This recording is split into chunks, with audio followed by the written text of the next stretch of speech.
season into the front end and add them up, it's beyond. Shannon, he is a lethal route runner. He is a run-after-catch machine. He is a touchdown waiting to happen.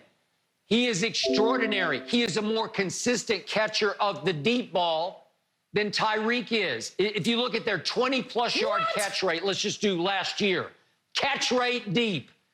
Let's see, 63% for Dak to Amari on deep balls thrown over 20 yards. 63% were caught by Amari. Only 53% by Tyreek from Mahomes. So, again, there are a lot of misfires when Mahomes is just forcing balls to Tyreek deep when he's double covered and can't get to it. Amari is a much more skilled receiver on deep balls than Tyreek is. If Tyreek blows past you by 10 yards, yeah, you got a chance to hit a home run.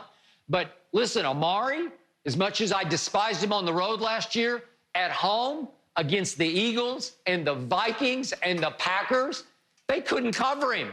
He was a touchdown waiting to happen. Skip, the mere fact that you've seen what, as a matter of fact, think about it, I will leave it like this here.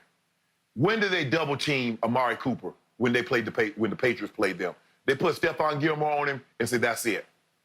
They doubled, they tripled Tyreek after what he did to them in New England. You remember he went to New England and caught 3 tugs for like $150? And then Coach Belichick says, we're going to double him and take him away? They didn't do that to Amari. It's not even close. And you're going to talk about deep threat. Skip Bayless. Tyreek Hill is the best deep threat in football. Nobody has as many 40-yard touchdowns. Nobody has as many bomb plays as this young man. See, and that's what I talked to Steve last night. They didn't include tight ends. If you include tight ends, yes, Kelsey and Mahomes are better than Amari and Dak. Zach Ertz and walking to him are better than Amari and Dak. But they didn't put that. They said we're going to stick straight to receivers. That's what we're sticking straight to receivers. Devontae Adams and Aaron Rodgers, Adam Thielen and First Cousins are better. Skip Bayless, and you're going to talk about Amari Cooper. I don't get it. Time out. If Tyreek's as lethal as you say he is, if he's just a home run waiting to happen on every play, single or double coverage, no matter, then why wouldn't they throw him the most balls? Why wouldn't he have the most catches? Amari had the most catches on his team, even catching nothing on the road. He still had the most targets on his team, even despite no production on the road. So wait a second. Wait a second. Travis Kelce has almost 100 catches to only, wait a second, this is terrible. Way down, only 58 catches for Tyreek. He almost doubles him 100 to 58. Well, that should show you he's the second option. You can't tell me. Amari was the first option for a year and a half for the Dallas Cowboys, and it wasn't even close. Oh, but on the road, he gave you second and third option numbers. So you good with that? No, I hated it. I didn't think he deserved $100 million. I'm just saying their connection is more consistently lethal than the other connection. I'm sorry. Skip, in the end, realize it's harder to complete deep balls than it is that little intermediate stuff. Tyreek Hill is a deep ball threat. Now, we'll see this year. If they're both healthy, we'll see what the numbers compute out over the season. That's what you like using. You like using caveats, so I'm going to use one. Let's see, they're both healthy. I'm not talking about he didn't show up on the road.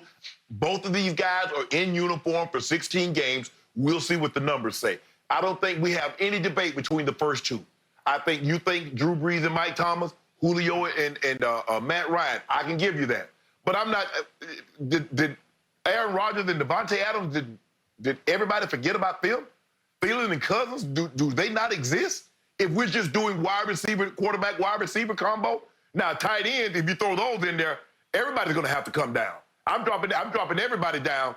Zach Ertz and walking to him is going to be in the third or fourth spot, and Kelsey's going to be right behind him. But that's not what they included. But I'm taking Tyreek. Tyreek. I'll take Tyreek over Amari any day of the week. I thought you've told me consistently on this show, Aaron Rodgers just doesn't have any help. And now you're telling me that his connection with Devontae is top 4 in the league. That's pretty great. I think he has a lot of help. Skip, that's one guy. That's one guy. Okay, well, he had Julian Edelman. Tom Brady had Julian Edelman. You say he didn't have any help. A guy that won Super Bowl MVP. And Tom Brady doesn't have any help? Oh, okay then. See? You see what I did there? No, timeout. Julian Edelman had 3 serious injuries that made him a shell of himself. He needed shoulder surgery at the end of the year. So Brady had no help, and Pro Football Focus said his receivers had the least separation in the league. Now, before we leave this topic, you hit and ran on my man Kyler Murray. Now that he has DeAndre Hopkins, I'm going to suggest to you that next year, I hear you, they have not had one snap played together yet in this league. But I will bet you that that combination will evolve into something that challenges Drew Brees and Michael Thomas for the #1 spot on this list. It is going to be devastating what Kyler will do with DeAndre Hopkins in Arizona. Watch and weep, because it is going.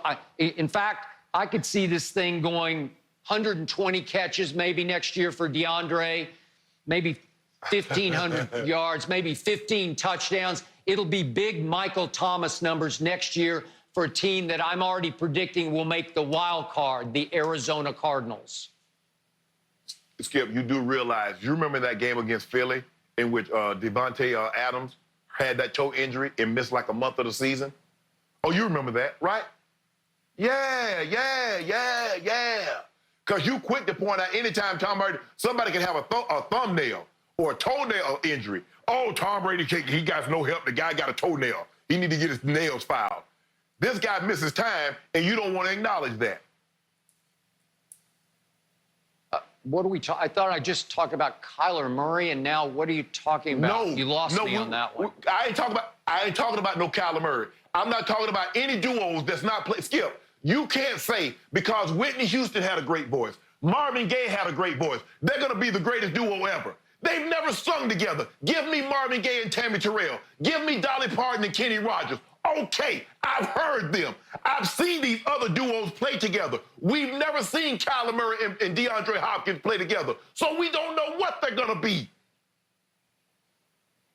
Well, you told me Kyler was going to have a hard time, and I didn't see him have a hard time last year when they won 5 games and tied 1, and he was the offensive rookie of the year. So you were wrong the first go-around, and he's going to make that Lamar-like leap in round 2 next year. So I'm just warning you, I'm going out on the limb early, as I always do, and to try to show you how wrong you're going to be. Oh, he gonna be the MVP? Skip, I because like that about the MVP Kyler. in the second year. I like it. We're not MVP? talking about my homeboy anymore, Shannon. I want to go back to Michael Jordan. Would MJ have averaged more than 50 points in today's NBA? Skip and Shannon have plenty to say next. No mercy.